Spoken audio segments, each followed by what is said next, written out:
Bentrovati amici del Festival della Chitarra. Tra poco vedremo la seconda masterclass del maestro Carlo Marchione. Il titolo della masterclass è Pavane Triste di José, come arrangiare un brano originale. Buona visione dal Mottola Festival. Hello everybody, my name is Carlo Marchione and I would really like to warmly welcome you to this video. This video is one of the two videos I will make for the 28th International Guitar Festival of Mottola. By this occasion I would like to really to thank from the bottom of my heart his artistic director, Maestro Michele Libraro, who in these very difficult times for us musicians anyway kept on with this festival organizing those kind of online master. Now, to organize an online master is quite strange for a teacher because I have no student here, but in any case I decided to choose two pieces which I normally have by the master, being two iconic pieces, one from Baroque music and one from modern music. We'll give a look. I have here the score because in a normal master I will have the score in front. It's the Pavane Triste by José. Is the third movement of his sonata. Is certainly one of the masterpieces of this period, of this repertoire. Now, why I choose this piece? Because in spite of his slowness, let's say, it has quite a lot of arrangement problems, and I would like to go through them with you and also to tell you which kind of common mistake you should avoid to do in case you don't do it already in this way. So we start from the beginning. The beginning, we have one of the shortest introduction ever. It's just 3 chords. Yet it's very important that we play these 3 chords with the same tempo we will use for the rest of the piece.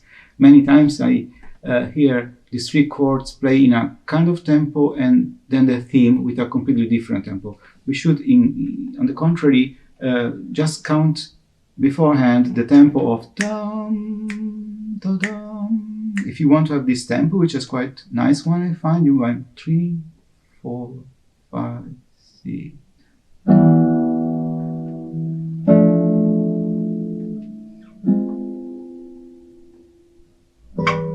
You see, you can play also with a certain flexibility, having breath within the last chord and the beginning of the main theme, but yet using the same tempo.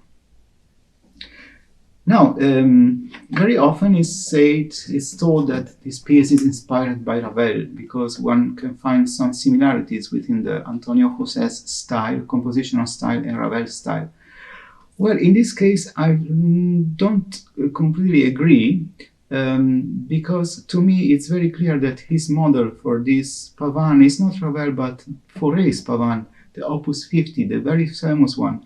I will play now the beginning and you will see what an incredible similarity there is, especially with the rhythm. About the rhythm, I would like to say that normally the Pavane is a very majestic and elegant dance, slow dance in 2. So it's quite curious and particular that yet José chose a ternary tempo like the 3/2. By the way, look, this is the Fauré beginning.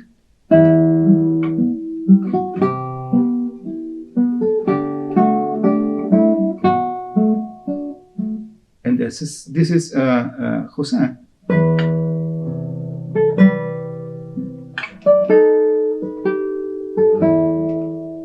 So it's quite the same, the rhythm is the same, and to me it's very clear that this model, this Pavane by Fauré was the model of José Pavane, even though it's not a copy or it's not an imitation, but the rhythmical processional rhythm is this of the Opus 50 Fauré's. So we have seen that Fauré has been somehow the inspiring muse model of this Pavane. Yet I would like to tell you something about this second bar which is crucial for all the rest, for the whole rest of the piece.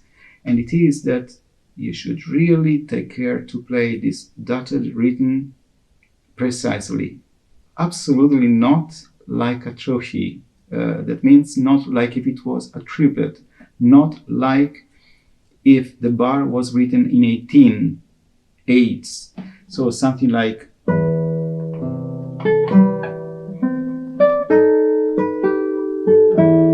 that's absolutely not negotiable with this rhythm. You should really count 1, 2, 3, da, da, 1, 2, 3, di, da, di, da, ga, da, di, da. If you want, you can also help yourself with the bass.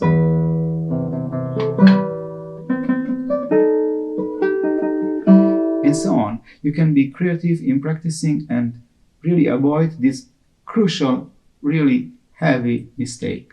For the next passage, I would like to suggest you some fingerings and some possible arrangements of the bar.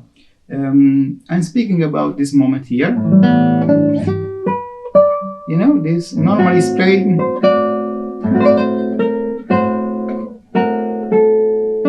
with the A 1 octave lower. I mean smartly, because the original disposition of the chord is quite annoying to play on guitar. But on the other side, it's very nice, this compact harmony without this huge distance within the A and the C. So there are some possibilities here to bypass the problem. The first one is, as I showed you, to play the A on the 5th string, but I don't like it. I don't like the sonority. The G of the next bar should come from this A and not from this. So one possibility is, for instance, to skip here the C and to bring it back by the last chord. We have the C in the melody, in fact, which gives the necessary 7th color, let's say, to the harmony, so it's not so dramatic. Another possibility should be to go here directly on the 10th position, and then to skip only here the C in the middle part, and then to have it back there. Yeah, it's always with compromises, one must be happy with with it, let's say. Yet there is one possibility which is maybe the funniest in a way, and will cause for sure in some of you a smile. But yet I find it really cool, and it is to produce the A with the nose as an harmonic, the 12th fret on the 5th string. Something like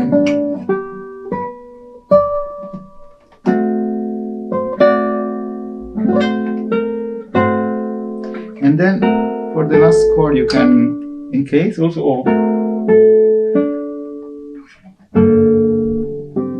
It's very easy, it's very comfortable. You have just to be very inspired and close yourself with the instrument so that people do not notice you play with the nose. But nevertheless, I see even incredible great players like Riccardo Gallen or Andrea De Vitis using the nose regularly in their performances. I use my nose also since I was a kid, also because of its size, so I don't really mind as a listener if somebody uses the nose. On the contrary, if the musical result is good and the artistic outcome of the passage gains a lot through this, why not? The next bar is also quite, in my opinion, a little bit misunderstood. The misunderstanding lies in the harmonic rhythm.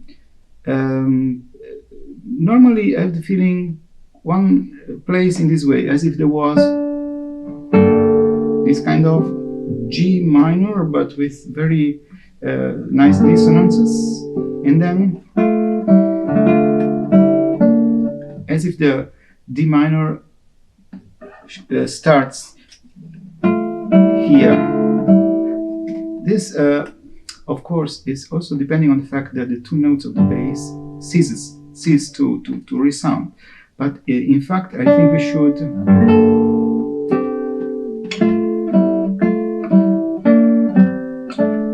and only here the rhythm changes. So you have this. Sorry.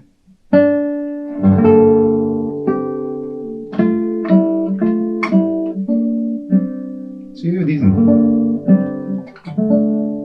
as if the harmonic rhythm would change like this. So what fingering is this now? You can use the second, holding the G and the D until the end.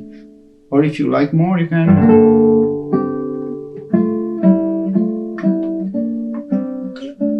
but you will change the color of the D. But if you like it more, it's also very nice. Another kind of problem, we have this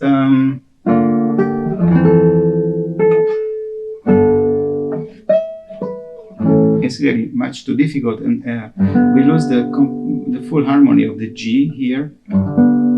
So I found for you two possible solutions. One solution, it's better for leading the last note, the B, with A, and the other, it's better for creating a more pedal-like effect and a more legato effect. So the first possibility is to play only the E as an harmonic, octave harmonic.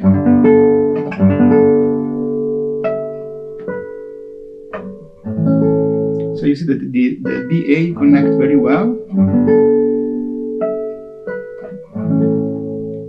There is a little work of the left hand which is also not helping the visual, how can I say, making music. No, because it should be kind of a relaxed moment, and in fact our left hand is working a lot. But with this other fingering, you can just stay. How? Just playing the E on the second, and the B on the third. We already have the B with the second finger, so in fact the hand does not move at all.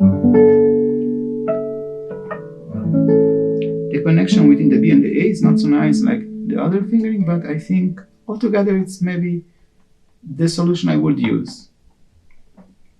Now we come to one of the most controversial moment of the of the Pavane, which is this incredible complex passage where we have a melody in terces, this now,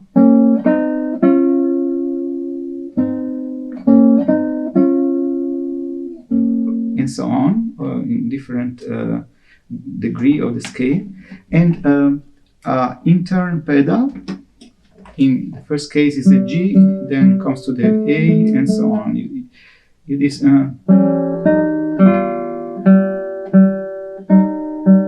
and two basses which resound throughout the whole bar. Now, how can we do it in a way that we can hold the most important elements of this bar? To me, it's very important that the terces melody is preserved, at least from the from the crotchet to the semi-minim. In other words, these two notes is very difficult to play in terces, but from here we should have the terces.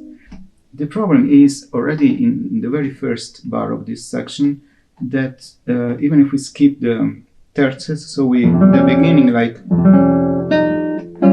and we put them here, then it should be this, which is quite annoying. But even more annoying is after it would be like this.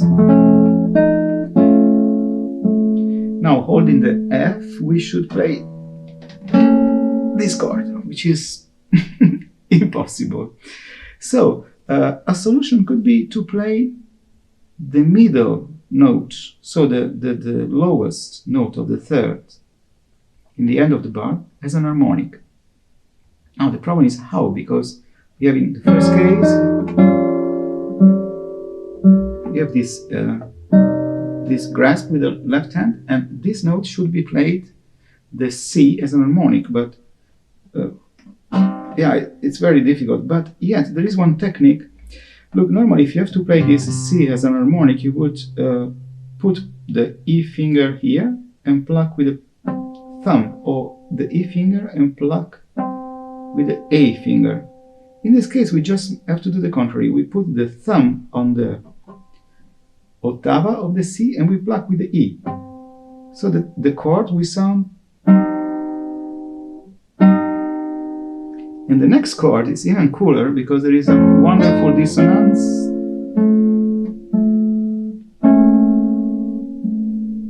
You see this B flat? It's played like this. You can play full scales like this. So in this way we can really manage to play many chords which are super annoying. For instance, we have this chord here which would be, at least for my hand, is kind of killer. But if you use the F instead of here on the second string, on the fourth string, as an harmonic with EP. So, and then normally, the next chord is also very, or as you like. I think I would prefer this transversal brano, and then on the D flat, you see you can hold the bass and yet create this kind of strange clash within the internal pedal point and the terces melody. I would totally not suggest to play like this note like a real note bass, because in this way you create a movement in the bass which does not exist in fact in reality. Another very interesting moment, but for us guitar players very difficult to reproduce with a due clarity of harmony, is what it comes immediately after this pedal point passage. We have in fact two chords. You see there is a G7 with augmented fourths, and after a B flat 7, although written with a G sharp, also with the augmented fourth. Now on the piano you would just hold the pedal, sustain pedal, for 2/4 and 2/4, so that you get the two full harmonies. On guitar, it's a problem. So for the first chord, I would suggest, if you play like this, look, when we arrive on the D sharp, we only have this very incomplete harmony. Why? Because we miss the root note, the G. We have to take it away from here, no?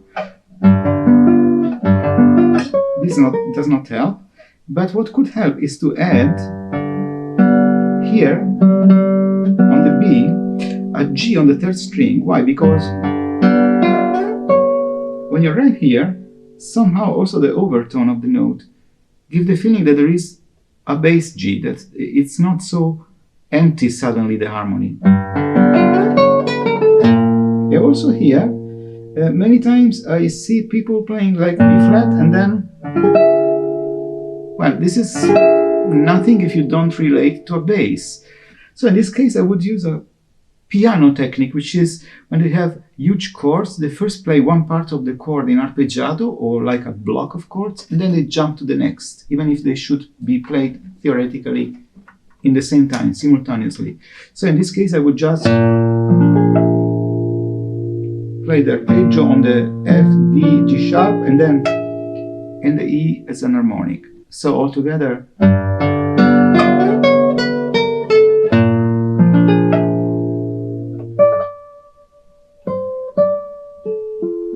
If you think that the pedale should end there, in fact the bow on the D leads more to a phrasing, so the chord and then the D. But if you like to hold the harmony throughout, you can use the D on the third, and then, well, here a curiosity has been discussed a lot of if this C in the very end must be sharp or not, because in fact we have it here sharp, so theoretically it should continue to be sharp, but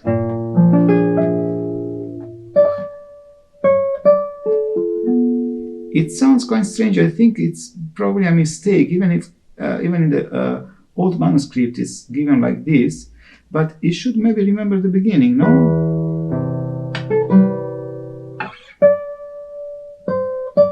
know, it's an augmentation of the rhythm, but should be a tone within the D and the C. By the way, that's something you can decide yourself how to play it, how you like it the most, how you think it's more logical. Another passage where the composition of the chords, so the disposition of the notes, does not really work very well on guitar. It is in fact unplayable the way it's written, is this one. When we arrive on the fortissimo here,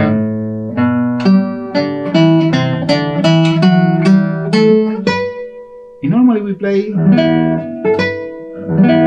right?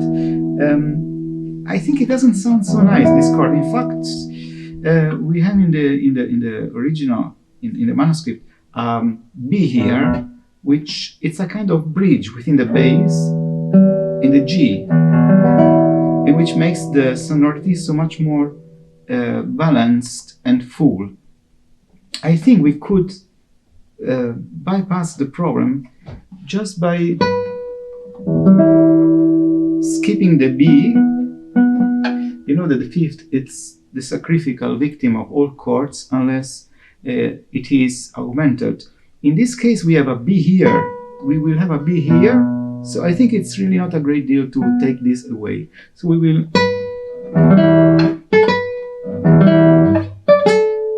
And here, there is, and then normally one plays like this, but once more, we have a huge interval within the bass and the next note without this nice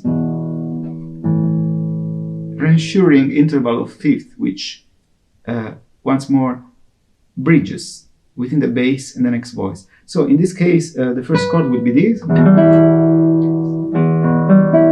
And then, sorry, just A, E, C, and G. So I skipped basically the two, the A and the E, but the harmony is completely comprehensible, and also for the fingering very comfortable. Only for a right hand is a little bit difficult. Also here I would even though we could play the whole chord, I would try to skip the note within the B and the G, so the E in this case, to make the sonority homogeneous. Oh, finally here we can play one chord in the way it's written, Hallelujah. And here the same, I skip the E to make the harmonies sounding the same. And here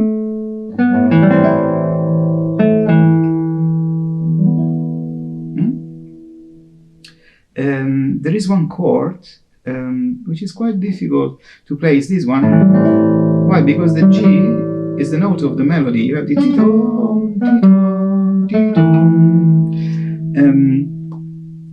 And it's quite difficult to let it come out in a clear and unmistakable way.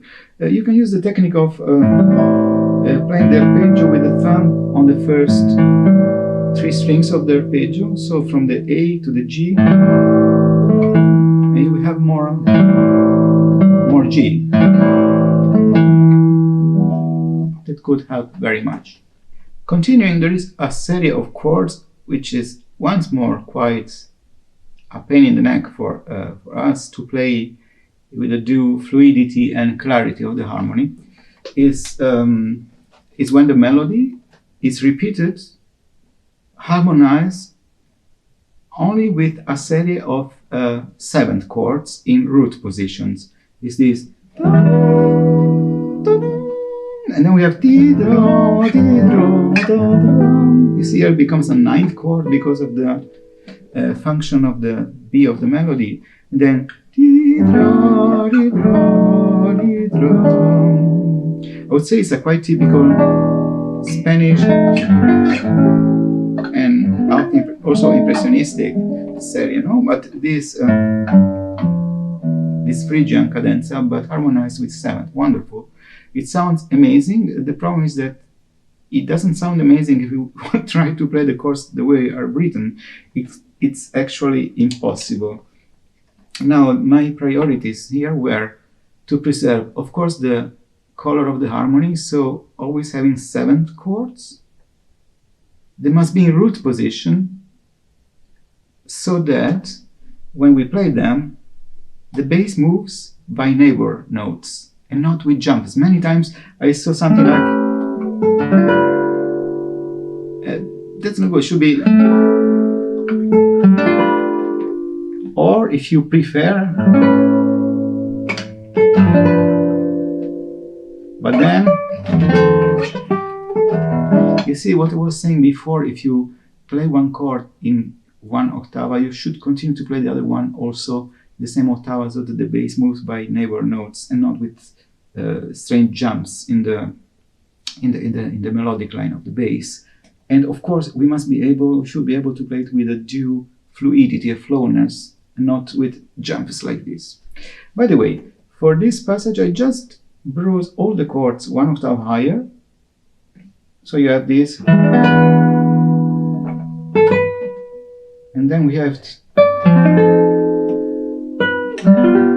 You see, it's just a little bit uncomfortable to play these jumps. This jump are known with the 4th finger, but if you see the 2nd and the 3rd, and then look the 2nd and the 4th, it's quite easy. If you want to simplify a little bit more, you could take away the B, even though it's a 3rd of the chord, but I think it's quite clear the harmony here. Some students of mine, they play like this,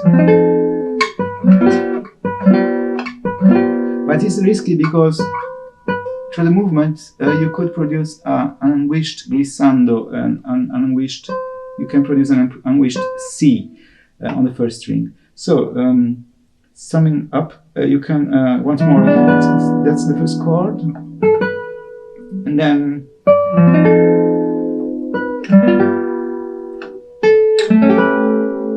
very easy, and then the same like before. In this case, or you could even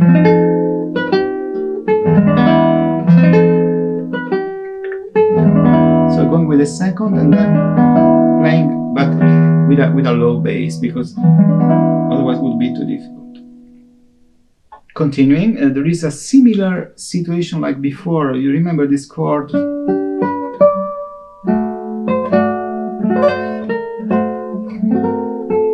Or with the A, play with the nose.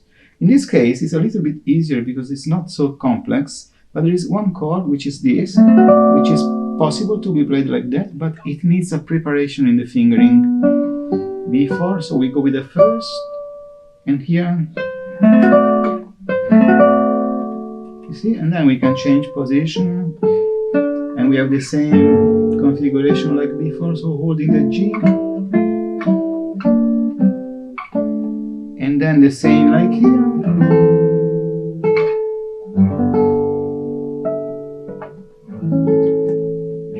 And now it comes the last chord,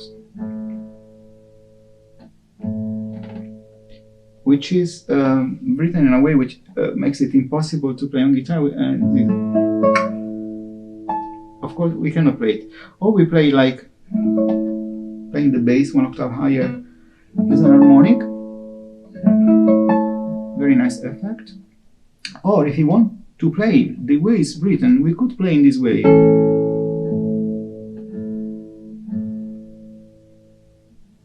We go to the 7th position, we put a typical A major chord, but we play then A, E, C sharp, and the La, the A, on the 2nd string, 19, 20, 21, on the 22nd fret. And we close in time. Well, that was the video for today. I do really hope you enjoyed it, and most importantly that you could find some useful tips in the fingerings or some interesting analysis of the musical structure of the piece. I wish you all the best, and of course lots of fun and wonderful poetical hours with this piece. Thank you so much. See you next time. Bye.